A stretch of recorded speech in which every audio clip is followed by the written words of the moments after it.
Here we are. Oh, here we go. It's a long time no see. It's so good to see your face, mate. It is beautiful to see yours, my friend.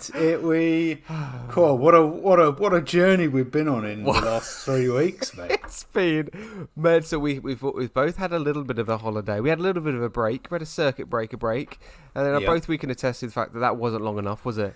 Because we went straight back into projects and other things that weren't Don't Be a Hero related, and it got insanely busy, and so much so to the point other things like this couldn't happen. But we're back, and we're fucking reviewing the movie of the year, the MCU movie of the year, the only MCU movie of the year. It's been a quiet one. It's been a quiet one, but yeah, dear listener, how are we doing? Welcome back. Forrest is doing a little typey on the laptop. I don't know what he's doing. He's probably finding a cast. I'm getting rotten tomatoes up. There we go. Just as an FYI as well, Forrest is he's gone back to Old Faithful. He's using the blue snowball mic that he used about a year and a half ago. His other mic's having a bit of a moment, It's feeling a bit ill, isn't it? A bit ill, yeah. I was going to say. Don't know what's going on there. I'm going to give it a solo go after we've finished. Find out what's wrong with it. But I'm back to Blue Snowball. So God knows what sound quality of this pod's going to be. It's going to be a little bit different. It's a decent backup. Because obviously, this is the other thing. So I've still been using my Blue Snowball for a long time, and I'm very aware the qualities between yours and mine. When yours is at its best, mine is very much not there. So I think we're in a process here, dear listener. I don't know if you can tell. We've had the break. We're also going into potential a little rebrand situation as well. More news to come with that later. But we're in a transitional point, I want to say, because now we've kind of caught up with the MCU. We've done The Boys. The Boys was a journey in its own right. It took a couple of months of episodes, and now we're in this kind of wonderful new magical state where we can really choose what we want from the superhero universe, world, multiverse, wherever you want to find it verse. And it's going to be it's really exciting. But dear listener, thank you. Yeah, it's going to be amazing, right? Thank you for coming back. Thank you for listening, tuning in. I hope you're having a wonderful summer so far. We're back, and we're going to go straight into it, dear listener. It's time for us to do the review of Deadpool and Wolverine. Let's go.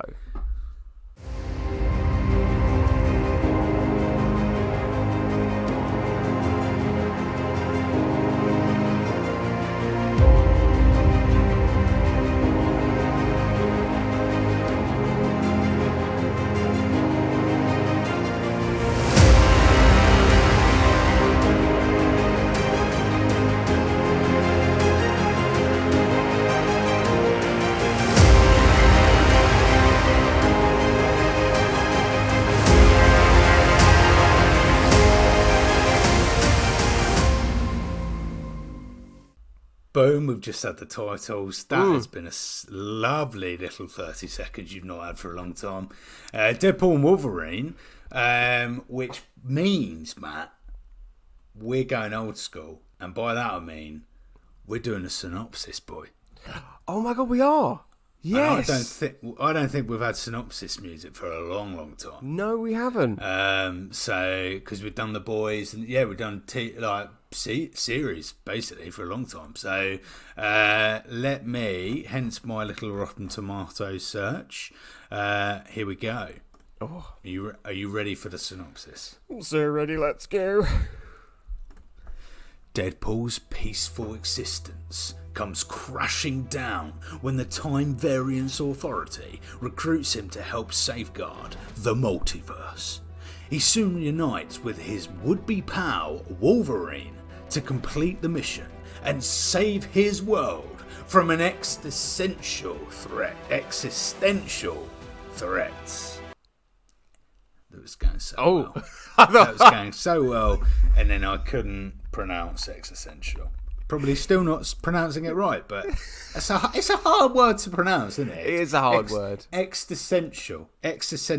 Oh, no, I'm glad you did it. I wasn't going to bloody say it, was I? Existential. Existential. Existential. Well, what good. What a great. solid end, eh? We'll just dust off the old podcasting rust there, Forrest. Ooh, there we go.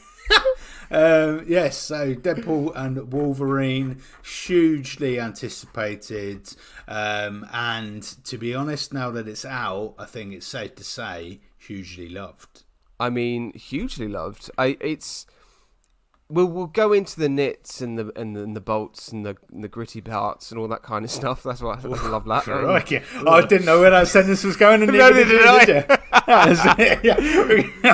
Whoa, I think me and crannies. Forrest are still trying to recover from just like levels of exhaustion. So who knows what's going to happen here? But we are a few weeks out now, of it since being released. It came out sort of mid-July.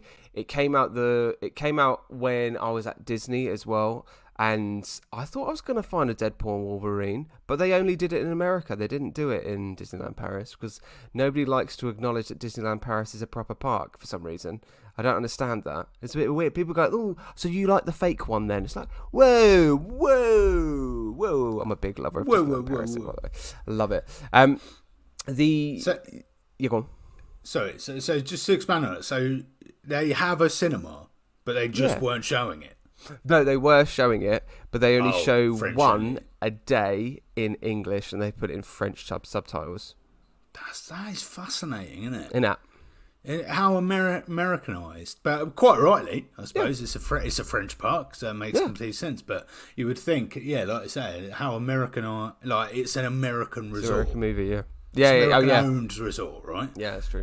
So it's quite, so that's fascinating stuff. But like you have see it. Yeah, I did see it the Monday when I came back, and you saw it the weekend. I saw it on the Monday. No, I saw it on a Monday. You saw it on a Monday night, didn't you? I saw it on Monday night. Monday morning. Yeah, that's right. Fun stuff for our listeners. Wow. Here, but, we have to get that information out to the podcast? Probably both not. Saw it. But we, just so you know, dear listener, we both saw the movie. Okay, so we qualified to review it. Yes. But yes, it's been loved. It has been reviewed quite a bit now, I'd say. So we're kind of late to the game, you could argue. But actually, to be honest, I'm actually really enjoying the fact that we're doing it now, because if we did it a few weeks ago, I think my reaction to what I'm going to say now would have been quite different, a little bit more kind of like on the train of like, oh my God, whoa. And not to say it wasn't, whoa, oh my God, it absolutely was. But now we're kind of like, and I come down from that, and I've had a little bit of time to sort of like think about it and to see what it kind of means in the bigger grand scheme of things, for not only for Deadpool, for Ryan Reynolds' kind of world of Deadpool, but also the inclusion of that into the MCU now. And Hugh Jackman as well. Like, where's this going to go from now for Wolverine? But yeah, mate, I mean, I think it's about to, this weekend, to hit 1 billion in the box office numbers, mate. 1 billion. That is insane. That is insane. It's less than a month being out and it's hitting 1 billion. Crazy stuff. I mean, speak for itself. Crazy world. But it's testament to I think it's testament to a few things outside of the movie, I would say. I think Ryan Reynolds is on an all-time high in terms of people like love the bloke. Quite rightly. I mean, he is like king marketeer, right? He knows how to market himself, any work that he does. Like he's the king of it. He's genius. And I think there's numerous things. Like Hugh Jackman being part of it. If for instance, if this was just Deadpool 3 and no Wolverine, would it have captured quite the imagination? Don't think so. But yeah, lots of things. But before we get to any of the nitty gritty bolts and bits and bobs that you refer to, do you want to give us your general thoughts, Matt? I absolutely do. I wonder, do you know what? I'm just gonna throw in my general thoughts, throw in your general thoughts, and I'm gonna go to the tomatoes, because there's some really interesting comments that I've just literally read while you were talking there. So my general thoughts, mate. Okay, so I was absolutely buzzing going into the cinema watching this, and obviously so, because it's been a hugely anticipated movie, and it delivered. It delivered in every way, I think. I loved the cameos. It wasn't overstretched with cameos. The cameos even had their own stories for the most part. Most of them had their own kind of through lines. I thought Wolverine, Hugh Jackman coming back, nothing short of emotional, I think. It made me love Wolverine all over again. And he is genuinely one of the people where you're like, no one else can play that part properly. You know what I mean? No one else can do that. Once Hugh's done, I don't think we can pick that up again for another 34 years until he's dead. Like, honestly, he's so good. Ryan Reynolds, just absolute masterclass in comedy. And this is a throwback, I have loved Ryan Reynolds' comedy since Two Guys and a Girl and a Pizza Place. That TV sitcom series that was out in the mid-90s, and he was in, and he was so funny in that, and he is still funny today. If you understand that reference, to listener, that means you're as old as I am. I think it was very funny, but, and I will say this now with a but, I think there were some story omissions that were kind of, I think the story it ran away with a little bit too much of the jokes and too much of the quips and all the kind of like the big wows, and we kind of lost the thread every now and then, particularly in the last kind of third of the movie. That is honestly my only kind of like major gripe. So it's not like 10 out of 10, but it's certainly within the 8, 9, 10 mark kind of there. But yeah, it was great. It was great. Loving that. So, and I agree with that on the most part. I think some beautiful cameo work, some beautiful comedy, like hilarious. I think it's nice and refreshing to have an adult, an R-rated movie in the Marvel world, and bringing Deadpool into, into the Avengers, really. That's kind of what we've done there. I do think that it's quite easy to see that there was lots of revisions of this movie. And I say that because and there had to be, right? We what we'll also talk about, we're going to do a bonus episode probably, or we might add it to this. Who knows what we're going to do? Or we'll talk about San Diego Comic-Con. D23 right as well, and D23. So I was right in saying that there'd be lots announced, and there really was. And I think the fact that we now moving away from the Kang Dynasty and the multiverse meant that there were huge revisions to this plot and this film. And I think, sadly, that is quite evident, because I would argue there's quite a large portion of this film that actually wouldn't have been as long as it would have been if we had the Kang Dynasty still. So there's a lot that takes place. Is it the Void? Problem is, because we were going to see this film in the cinema, I haven't got notes in the same way. No, same. But what I do have is a new Marvel book. Oh, you do, don't you? Look at this. He's excited about this too. Listener, it's got a little book. I have a new little. It's called the Marvel Cinematic Universe: An Official Timeline. And I barely had any time to actually look at it properly, but it would tell me in here what it's called. The Void, right? It's called the Void, where they go after they're Void. Pruned. After they're pruned, absolutely. So I think I have a view that actually before they removed Jonathan Majors and before they then revised the multiverse plot, I think the Void, everything that happened in the Void in this film would have happened over about half an hour. Because I think there was supposed to be quite a heavy difference for the last hour of the movie. I think if we were back in a multiverse, the last hour of the movie was going to bring in Jonathan Majors. I think we may have even had an Avenger in there. We might have gone to like Quantum Mania. And I think for me, I could be completely wrong about that. It feels very much like that. It felt like TVA was involved, the multiverse was involved, but it really suffered because it had to be rewritten so many times. And after an hour and a half of Wolverine and Deadpool, it's great. But we need more than that. And unfortunately, personally, I feel that we lacked a lot of it because they're wrapping up the multiverse. And we'll talk. Let's talk about that now. Let's talk about plot. Let's start with plot. So, because I think the minute they decided that Jonathan Majors wasn't the way they were going to go, which, by the way, correct to my theory again. Yeah, well done. Said they were going to completely remove it and not recast. Yeah, you're right. So and I think the minute they decided that, I would have done something controversial, and I would have said, if I was in Kevin's shoes, I would have said, right, we are postponing the Deadpool movie because I think this whole film would have been 10 times better if they'd have just put a hold on the movie and completely rewritten it. Really? Disney, because they knew they were ending a multiverse. They knew it was going. So this film would have been placed so much better. Do you think it would have been placed better after Secret Wars? Possibly.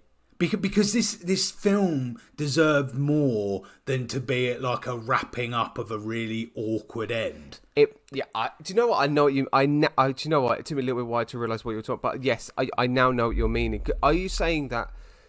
Do you think, first, with that comment, additionally to that Kevin Feige saw this movie not only as an opportunity to embed Deadpool, Ryan Reynolds' Deadpool, he's done successfully with Fox, into Disney and MCU, but also use it as a tool to go, Marvel's back. Yes. MCU's back, baby. You know, it's not shit. That's why we haven't got any Quadromania stuff in there. Do you know what I mean? Do you think it was used as a ploy, effectively, maybe to an unfair advantage as well? Yes, I think it was used as a ploy to get people back into Marvel. I think it also, I think what I was getting at is that its initial purposes were, let's bring Deadpool into the Marvel Universe, we're ending the 20th Century Fox, and we are revigorating, no, what's the word when you recharge something? Rebrand, yeah.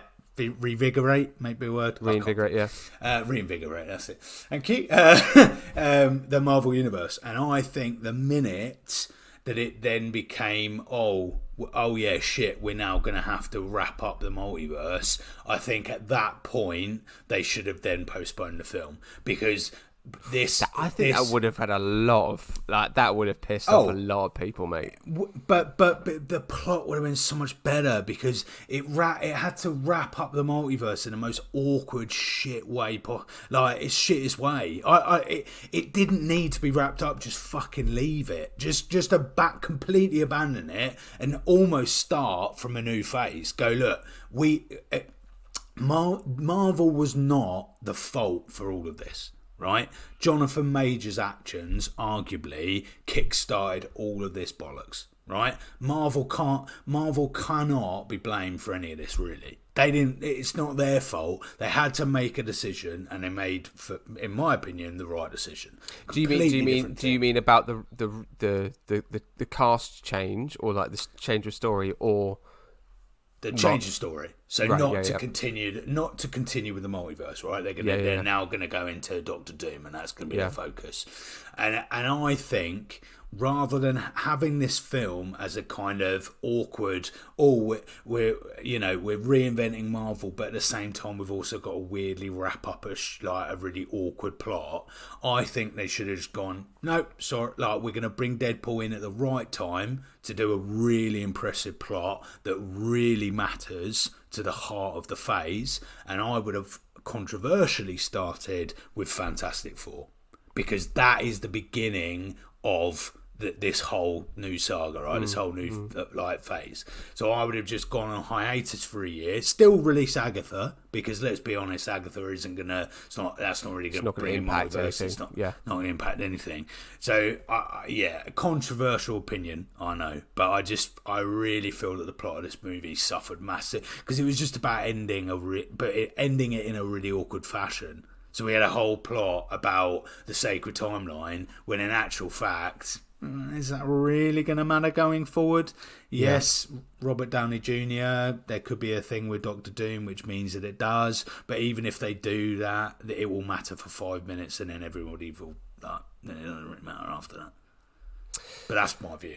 Your views. No, oh mate, brilliant. I mean, I think it's. I don't necessarily agree, but like, I think I totally get where you're talking, because I think you can see, as much as I'd say the essence of Deadpool was very much retained, the comedy, the way that we loved the last two movies of Deadpool have very much been kept. It's obviously been diluted, of course it has. They clearly made the joke about the cocaine thing. They're like, can't mention about cocaine, and they made the jokes about cocaine immediately. Very good, very quick, very funny. But I think underneath it all, there is kind of a certain level of, but now you're part of this, you're going to have to do this for us. And that kind of, the reason why it's about to hit 1 billion is because it's part of the MCU, because it's part of Disney. If this was another Fox movie, there's no way it would have reached 1 billion this weekend with only a few weeks of being out. So it's really difficult. It's like a lesser of two evils, right? Because you don't really, which way are you going to go? And I think this is better for Deadpool to be part of it, because I think we're going to see more of this being played out, and seeing Deadpool part of the wider scope of things, seeing Deadpool and Secret Wars and all that kind of stuff. It's going to be actually mental, you know, all that type of stuff. It's going to be brilliant. But I think going back to the movie, in terms of like initial kind of cameos, again, dear listener, if you're listening to us for the first time, we don't go scene by scene, we don't go sequentially, we just kind of talk about the highlights here. But shall we talk about the cameos? Well, we should talk about the bloody cameos. This is going to take a big chunk, because there was quite a few cameos in this movie. Now, apparently, I've just watched a video on YouTube from Emergency Awesome. Check out Emergency Awesome, dear listener, if you want. And it's the other thing, we are not going to give you the answers about how this has been canonized to anything, what universe this is about, in terms of like, what Wolverine is this, what Reed Richards are we talking about, blah blah blah, and all that kind of stuff. Go watch Emergency Awesome. He explains it brilliantly, and we're not eloquent enough to do that, especially right now. But the cameos, mate, were absolutely brilliant, and I think I was worried, and I think I mentioned this on, I want to say, probably the last monthly news roundup episode we did was about Deadpool, and I was saying I'm worried that there's going to be too many cameos that's going to dilute the story or affect the story. And we were talking about that, not just about Deadpool, but we were talking about that with Spider-Man, with there was another movie with cameos, Multiverse of Madness, all that kind of stuff. So I think what was great is that this was threaded into kind of like the narrative, and everybody got their piece effectively in the cameos. Now, I don't know where to start though. Which one do we go with first? Who do we talk about first? We've got to go. Let's start with my favourite of the cameos. Yeah, and it's Chris Evans, Johnny Storm. Oh, that was so good. It was genius. Was so good. The execution of that and the use of it throughout was genius. The introduction was genius because you genuinely didn't know it was coming. Also, at this point, and I've got to say, shout out to the majority of fans, right? Because actually, me and Matt didn't get to see this on the first day, and a whole weekend went by, and I didn't have this spoil at all. I didn't have any cameo, apart from the ones we already knew about, any of them spoiled. So big, brilliant to see that actually Twitter wasn't completely riddled with spoilers. Yeah, that's true. But I also wonder whether that was a bit of genius on Kevin Feige's point of view, because by releasing Robert Downey Jr., people were far too focused about that than spoiling the 100%. movie. It's So, well done, Kevin. Completely. You timed that like a fucking genius. Yeah. But anyway, back to back. Johnny Storm, fab, great. It was sick. It was awesome. And the suits, the look of the suit. It was brilliant. It was the moment where you see this hooded person above, and he says a few things. You could see the kind of the blue and the red, and you're like, oh my god, who's that? That can't be. Takes the hood off, and you see, oh my god, it's Cap. It's Cap. Oh my god. And we, but then you could sort of tell that something was off. It was really interesting, and again, I don't know if this can. I think it goes to show how I think great Chris Evans can be sometimes. But like, it was something in his eyes where I was like, he's kind of downplaying this. He doesn't sound like he's giving the gravitas of Cap. And when Deadpool goes, oh, it's gonna say, over, and he goes, flame on, and I went, what? I was so happy. It was so good. It was insanely cool. I absolutely love that. So going back earlier to what we said about the changes that were made, right? So apparently, and again, it's hard to get rumour from actual news. Yeah. I have read that apparently Robert Downey Jr. had actually read lines with Ryan Reynolds. Like, there was going to be...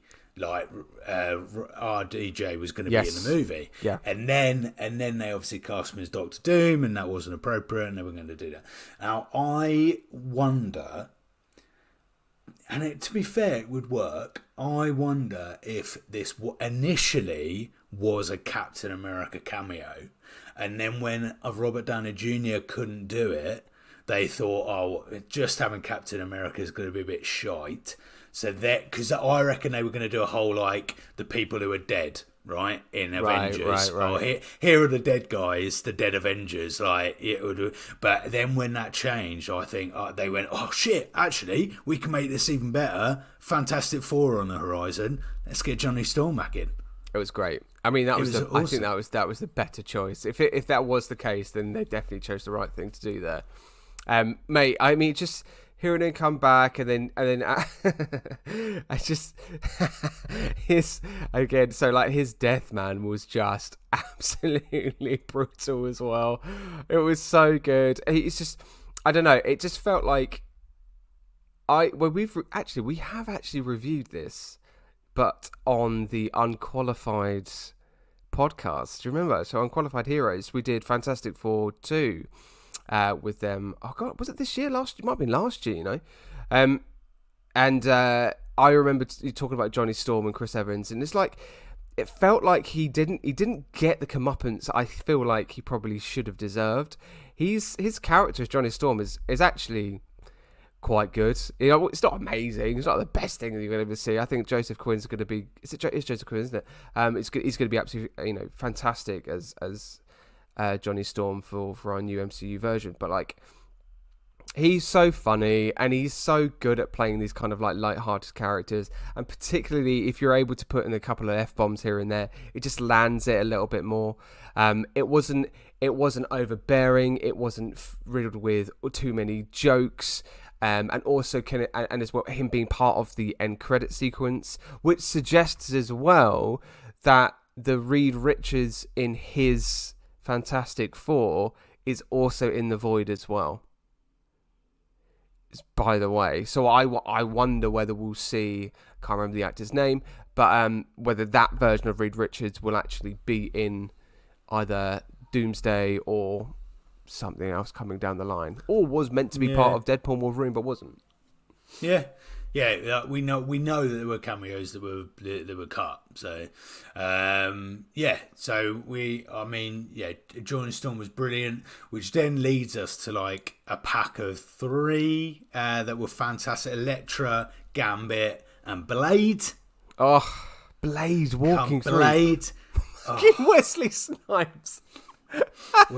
It's insane. Have you? So there's lots of history to this. So there's lots and lots of history to Blade and Ryan Reynolds. So Ryan Reynolds was part of Blade 3, the very first time that Wade Wilson, not necessarily Deadpool at the time, but Ryan Reynolds fell in love with the character by reading the comics. He's always wanted to play the role. This was his first kind of introduction to it. This is still very much, I'd say, at a early midpoint of Ryan Reynolds' career in the early 2000s. And here we have Blade 3, which was apparently completely controversy with script writing, with how Wesley Snipes wanted the movie to go, where they wanted to go with it. He almost pulled out of it, and Ryan Reynolds was all part of this kind of like controversy around it. And there was rumors that Wesley Snipes and Ryan Reynolds never got on, and like Ryan Reynolds was upset of how Deadpool was treated with that. And then obviously when it came into Wolverine movies, how Deadpool was treated with that, and obviously Ryan Reynolds has been very vocal about that.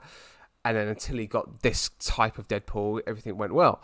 But I think Wesley Snipes also kind of, with the controversy around the new potential Blade movie that was going to happen, It's controversial. Blade is just controversial generally, right? It's difficult, just right? Does not have a good time, does it? It's in a weird place, but they acknowledged it. He literally said in one of the lines, there can only be one Blade, right. And then Deadpool's just like a dress to camera. Just all it took was a look, and it was like perfectly timed. It was so good. But like, right again, it's much like Hugh Jackman, right? Mm. When I think of Blade, I think of Wesley Snipes, right? Yeah. It's the same with and it's the other thing, something I'm gonna have to get used to when new Superman Superman comes out.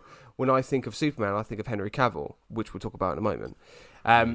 The inclusion, and the redemption, I would say as well. You can say that Wesley Snipes' Blade got a redemption moment here for pop culture, for his story as well, and to also bring this Blade into the MCU.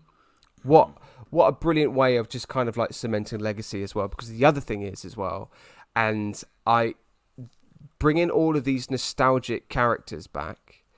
I hope for a younger generation of MCU fans are going, who the heck is that? I need to learn who this person is. And they go back and they watch all of these movies that came before. And I hope that's been the case, because it made me go back and watch X-Men, the first X-Men movie for the first time in years a couple of weeks ago. When I watched it, I was like, I want to watch it.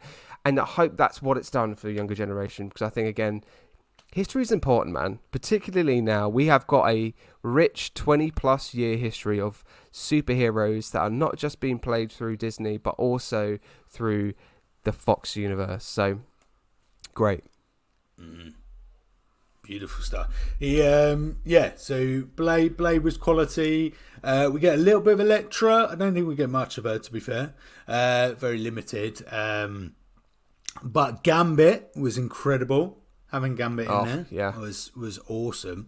Oh my god, who's the dude who played Gambit? I forgot his name. Channing Tatum. See him in front of me. Channing Tatum. So, and this is the other thing, I don't know if you know, Forrest, but Channing Tatum was once in the line to play in a solo Fox Gambit movie. It was scripted, it went into early development, and then it got pulled. And this was about just under 10 years ago. I think it was about 2016. I think it was kind of either meant to come out or it was filming. And it never happened. And everybody was very excited about it. Everybody was keen to see it. We all could see that it was going to be a great Gambit. That was the biggest pop for me. I think for me, I mean, as much as it was Blade, again, Elektra we'll talk about in a minute, but like Gambit, seeing Gambit and all of the fighting sequences with Gambit as well, it made it a statement, less of a redemption arc for Blade, but with Gambit, it was a statement to say this would have been cool. This is what you could have got, effectively. If you didn't pull it, Fox, this is what you could have got. And I'm sure they're all kind of like going, oh, bollocks, we kind of fucked it there. We probably should have done it. He was amazing. I love Channing Tatum. He's so funny. I mean, and also his accent was just brilliant. Brilliant. He's ridiculous. Brilliant. I literally love him. A fan, really, really nice.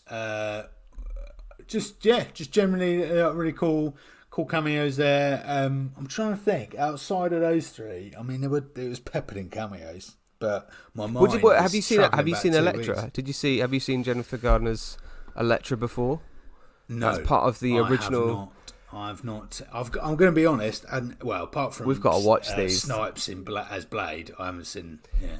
I tell you what, dear listener, when we're going to do, I mean, this is revealing what we're going to do later, but I think in a later episode soon, we're going to bring back the old roulette, bring it all back, but I feel like maybe within that roulette, it's maybe a series of movies that we kind of put in together. So Elektra's part of the early Jon Favreau's depictions of Daredevil, which included Ben Affleck as Matt Murdock. We need to do Daredevil, that's for sure. Yeah.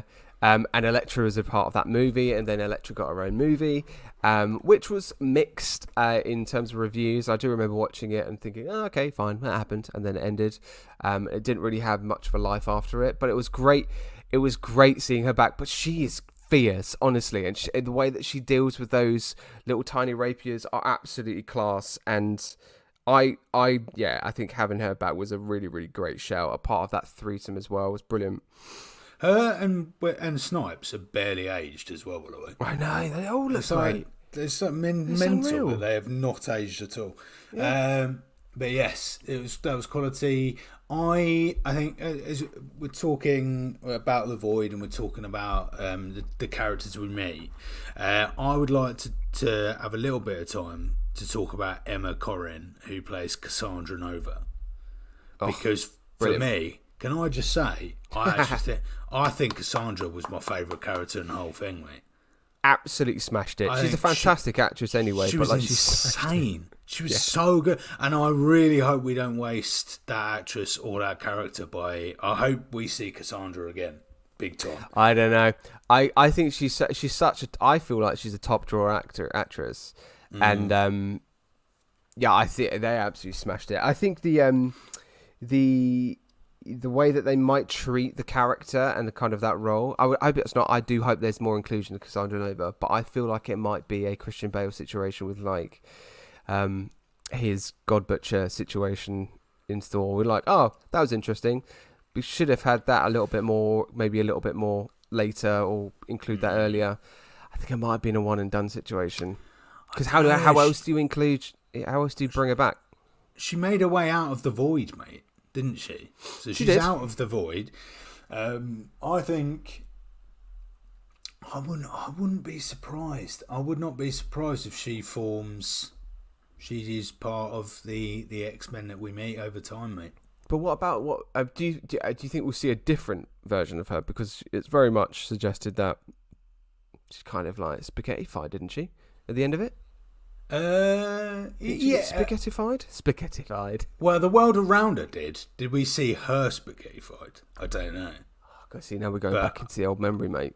Yeah, I think I wouldn't be shocked if we see her back as Cassandra Nova, and Cassandra Nova is the person that is collecting all of the X-Men and bringing them back. Yeah.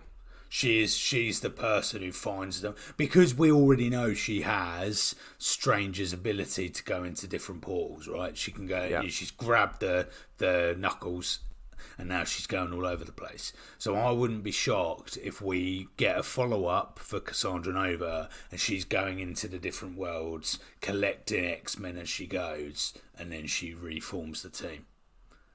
Oh yeah. I would. I'd be up for that, mate. She's insanely good. But yes, cameos. Let's go back to cameos. What cameos would you like to talk about next, mate? So, I mean, if you go onto the cast list, right, there's certain cameos where I'm like, I did not see any of these people in this movie, so we'll talk about that in a minute. But we got Ray Park's Toad, which was in the original X-Men movies, a reprise, which was fantastic. We got Colossus that came in. We had... Sorry. What else? Who did we have? We had another one. Who else do we have? Oh, I mean... X-23. X-23. Daphne and Keane. So, the other... I think if we're talking about people that aren't done, I think we're definitely going to see more of Daphne and Keane, more of X-23 going into, I think, the next Wolverine movie that's in the MCU might be a X-23 Wolverine team-up thing. With potential... what if they go into the X-Men, right? Because this is what I feel like is happening. But that's just Logan again. Yeah, but I think with Channing Tatum's Gambit, with potentially Wesley Snipes, right? Literally, you could literally have a whole team-up movie mixed with new and old nostalgic characters, like a old X-Men, new X-Men situation post Secret Wars. I don't know, mate. I think this is it. I think that was your lot for all of those characters, man. Really? Yeah, I'd be more surprised if them lot came back. I mean, than I would be Cassandra Nova, because they made a point. Sorry. No, you're right. They made a point of it. They made a point of kind of like, this is hi, bye kind of situation. It didn't feel like there was any kind of like residual storylines, particularly with those kind of cameo characters. It all kind of rounded up there at the end of the movie. But I don't know. I think this is a conversation for another episode, but I do think what happens after Secret Wars will very much be a X-Men situation, other than a Avengers reboot. Okay. So cameos, but mate, there's on this cast list, right? Miss Minutes. Did you see Miss Minutes? Yeah. And one I was really upset about, Dopinder. Where was Dopinder? If we're talking about kind of like bringing back in the last two movies of Deadpool, I loved Dopinder. It was so great. Dopinder. Yeah, no Dopinder. Some people said it's quite controversial because there was a lot. Rob Delaney as Peter was in it throughout, right? Yeah. And they bigged up Peter, but we lost some genius previous Deadpool people. Yeah. And actually, that's one thing I was confused. Why did we get more Peter than we got Vanessa? I'm like, what? Yeah, I mean, she was the whole first Vanessa two movies in terms of, yeah. Yeah, we would have, Deadpool would have had Vanessa everywhere with him. So I'm like, what the fuck?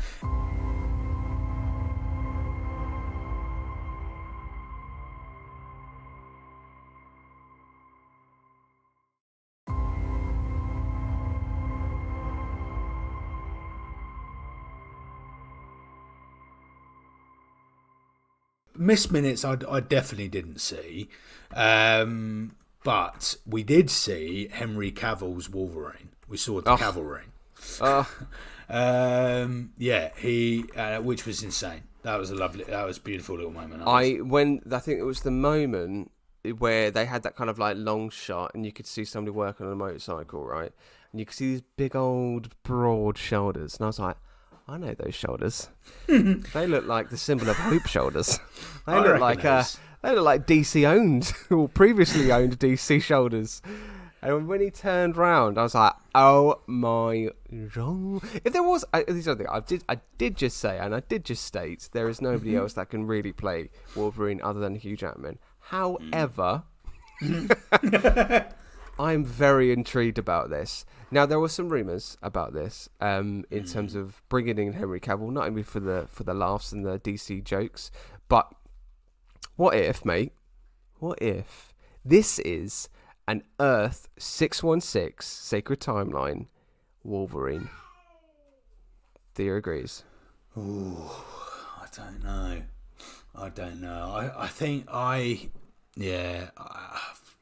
I'd love for it to be. I think this movie, for good and for bad, I think we very much have to take in isolation. Come on, Forrest. And me having said the Cassandra thing, I don't think we're seeing any of these people ever again, mate. You're probably right, but what if? Be the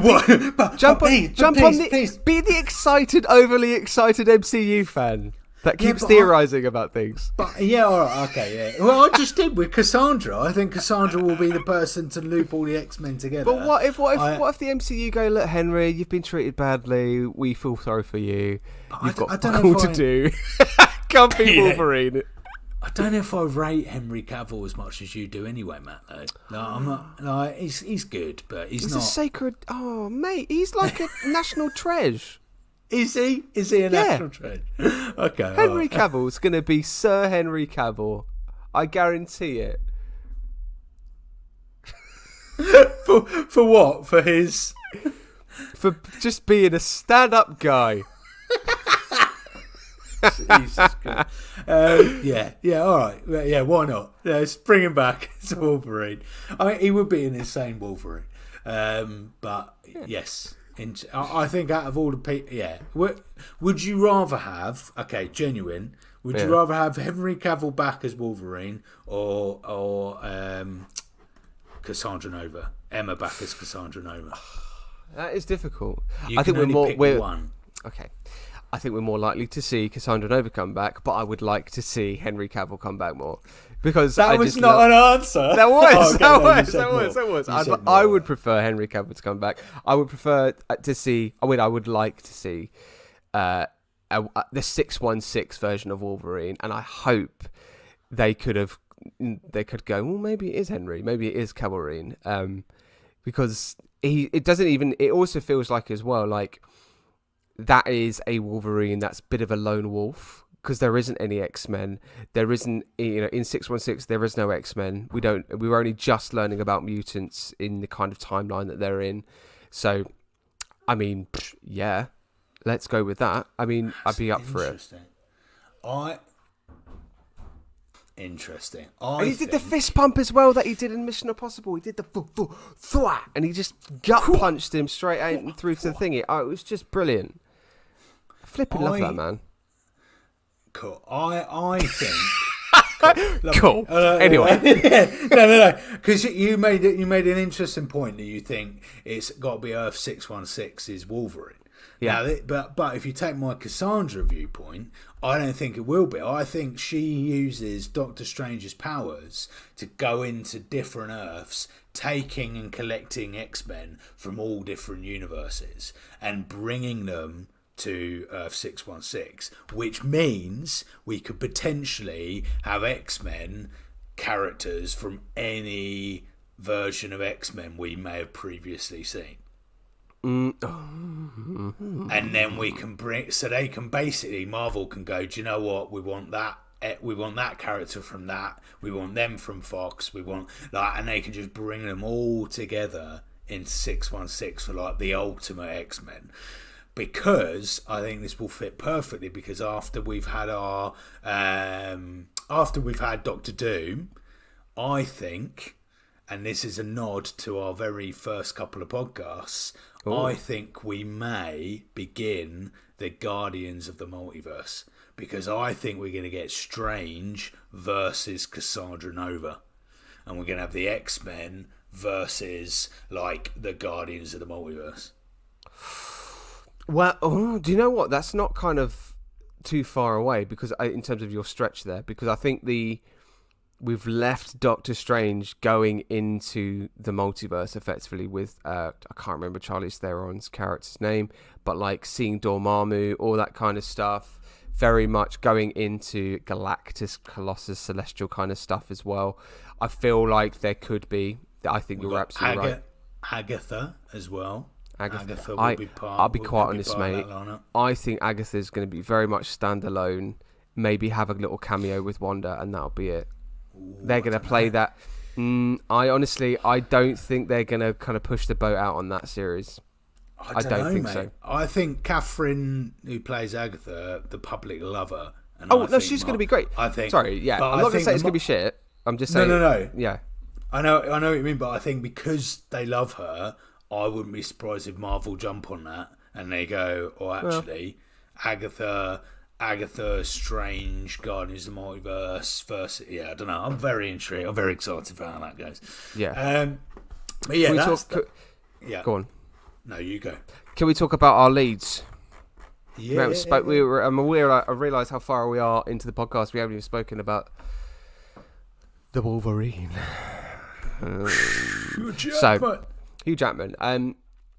including Wolverine into this movie was something I think, obviously, Deadpool, since the first Deadpool, they have teased since. So it was inevitable it was going to happen. It was just kind of a count of when and how. It was inevitable. I am inevitable. We need to talk about King Thanos because the pictures, an artwork still of King Thanos have been revealed at D23. We'll talk about that next time. But Wolverine. There's this monologue that he does in the car to Deadpool when he just berates Deadpool and just literally gives him an air of truth about him. And the way it is delivered, it's so good. Hugh Jackman's got such range in his acting ability. Not only is he a fantastic actor, he's also a fantastic musical theatre actor as well. But like the way that he can just switch it into drama, from being this kind of stoic, realizing that he's this angry, guilt-ridden Wolverine as well, that's let down his whole universe, that's committed effectively genocide, in his universe, and is deemed as a villain, and has this kind of redemption arc, which I think is played quite well in the story. I think they probably could have done a little bit more of drama, particularly in this moment I'm talking about in the car. But he just lets rip at Deadpool, and it is so good. And I think just being able to see and hear Wolverine use swears and expletives and all that kind of stuff. He does it in Logan, and it's so good in Logan. Forrest, we have to review Logan at some point this year. I think that's going to be that might be one of them. Have you seen it? Do you know what? I think I have, but so long ago, or I never have. But either way, I want to rewatch or watch it. So I think to be honest, mate, that might be our next one. But we can talk about it. Because that's what it gave me the feel of. As much as I think Logan's a genuine superhero masterpiece, I think it really is. If you are to compare it against like Endgame and Infinity War, they're different tones, but they are fucking up there. I think we see like trends and tones of the Logan that we knew from the Logan movie into this Wolverine, and the way it's kind of mismatched in with Deadpool's jokes and all that kind of stuff. It brought, I think it actually brought a lovely little dramatic weight to Ryan Reynolds as Deadpool, but also it just enabled this kind of like, we've got this effectively a new Wolverine, we've got to treat it like that. We've met this new Wolverine that's now been thrown into the sacred timeline and, not thrown into the sacred timeline, into a timeline of sorts, into multiple potentially.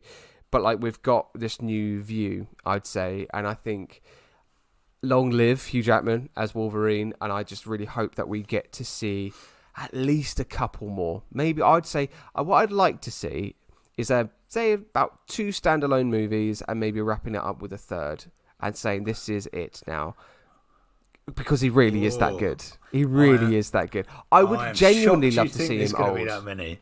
Yeah, no, I do. I genuinely do, because he is that good, man.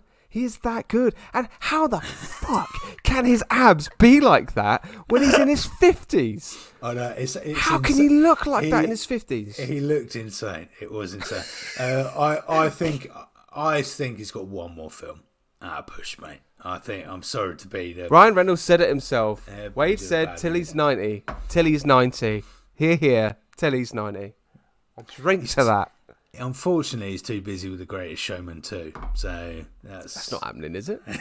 That cannot happen, right? No, of course it is. Yes, it is. Yes, it is. They're making a Toy Story 5. Of course they can. Yeah, exactly. There'll be Greatest Showman 25 by the time we're 40. Yes. So yeah, I don't know if I don't think he's got long left, mate. I think Hugh will be like, do you know what? I can't be getting ripped in my 60s. Oh, man, he's an absolute machine. Yeah, it was great. It was awesome. I think both of them just incredible. Ryan Reynolds was incredible. The beginning of the movie, the nods to previous 2 Deadpools. We know that Ryan Reynolds was born to play Deadpool. Like, it's just a matter of fact. There will be no other Deadpool. There will be, because time will, in the next 50 years, I'm sure there will be. But that Deadpool, and we saw all the multiversal Deadpools as well, which is pretty cool. Indeed. That was a cool moment. It was really cool. There won't be a better Deadpool, put it that way. Nowhere near. But yeah, I thought that was great. And Wolverine was good. What do you think about the use of swearing? Do you think too much? Just enough? It was all right? I think it was pitched quite well for it being owned by Disney. I think it was pitched quite well because I was worried it was going to be quite muted and diluted. I think they kind of kept the essence of why it's in there. It works. It's what the whole character's about. It's references to pop culture. It's being a bit vulgar at times and stuff. Like, it's all there. It's all there. I agree. I think for me, the only... And you were talking about the car scene, which is fucking incredible. It's amazing. It's so really good. Nice. My only thoughts at the end of it were, I kind of wish... for that moment that they'd almost left any swearing out, because it was so powerful as it was, and Hugh's acting is so powerful, and Deadpool shutting up for 2 minutes was powerful. I almost felt like there was... It almost would have been better to have no swearing in there, because actually then it's all about the acting and all about genuine connection between the two of them. But it was fine. It was just that bit. That was the only bit for me that I was like, they just have that as a normal conversation. But it's Wolverine's like anger and ability to talk to Deadpool, get through to Deadpool more than anybody else. I think would have been quite a powerful notion there. I think that car bit's my favourite sequence, particularly in terms of like the fight scene. There were quite a few awesome fight sequences, particularly the one with all Gambit and Elektra and everybody just in that kind of pit having a fight. That was great. But I think the car sequence just between them two, which it was so good and creative as well. How they used the car and all that kind of stuff. It was fucking brilliant. I think. Go on. No, you go. Ryan Reynolds. I think Ryan Reynolds' inclusion now in the MCU, I'm just going to say now, I think they've got a real opportunity of not saying to make Ryan Reynolds Deadpool the new Iron Man, but the fact that he self-proclaimed himself as Marvel Jesus and was so self-aware about the fact that this is the movie that's going to potentially, hopefully, save everything, literally and figuratively as well. But he's got the opportunity now. I say I mean Kevin Feige, has got the opportunity now of using Deadpool not as Iron Man, not as our Tony Stark, but particularly we do need to have a figurehead, really, because that's what we know in the MCU. When we had Iron Man, we had a figurehead that was leading the charge. We do need that. Not to say that maybe Deadpool, is the right person. What I'd like to see is Captain America doing that. I'd like to see, names Falcon Sam do that for going forward. It would be I think that's what Brave New World's going to hopefully be all about. But I think they've got an opportunity of really doing something wonderful with the inclusion of Deadpool, and I just hope it's pitched well, and I hope it doesn't get diluted with all the other characters that's going to be in Doomsday now, with what's going on with RDJ, Secret Wars, all that kind of stuff. He's got to be up there in the bill. He's got to be going forward. I'm going to say something potentially controversial here, who I would like to lead the Avengers, because we know we are about to get the Young Avengers coming into the frame. There was a project that was shown off at the Disney conference. I can't remember what it was. Do you remember what it was, Matt? It was a teaser, and it involved the young Avengers. Yeah. No, I don't. Shit, I can't remember what it's called now. We'll talk about it. I'll look it up when we're prepared to talk about Disney D24, 23. But anyway, by the by, I think who would be a good leader who broaches both the Young Avengers and the Adult Avengers, and also offers something a bit new. What about, Matt? Shuri. What? From Black Panther. As the leader of the Avengers. That ain't going to happen. It's not going to happen. It won't happen for many reasons. But I think it would be fucking brilliant if it did. Because I love the character of Shuri anyway, right? I think she's great. I also think that it would the dynamics between certain characters would be quite good.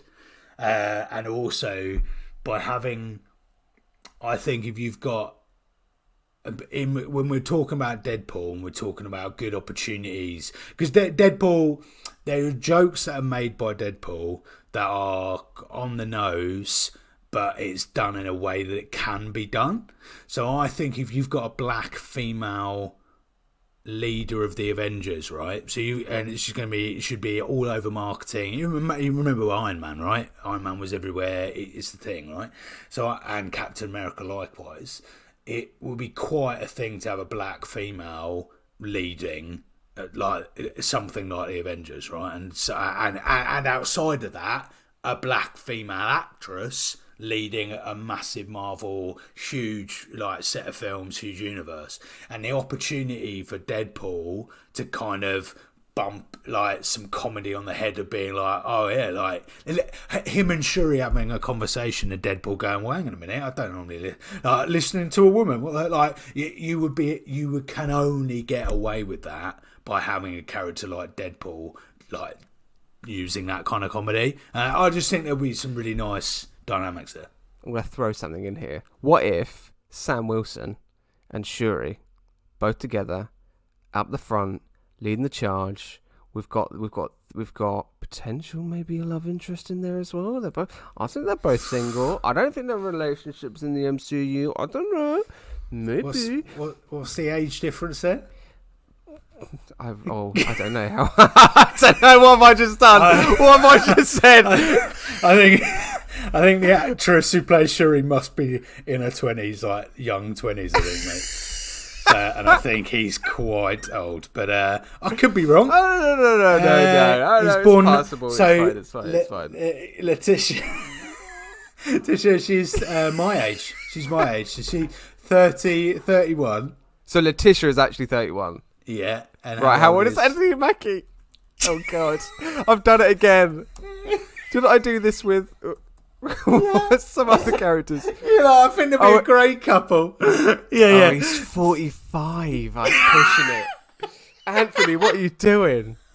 He doesn't look 45. Holy hell, he looks great for his age. You were so sure about that. Oh, yeah, them two would be great. Yeah, I don't know about that. I think that would be pushing it slightly. He may be 45, but Sam Wilson may be in his early 30s. I don't know. Sam, I don't know.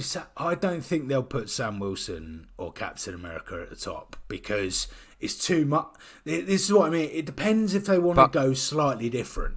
Because that's more of the same, right? Captain America being at the top is more of the same.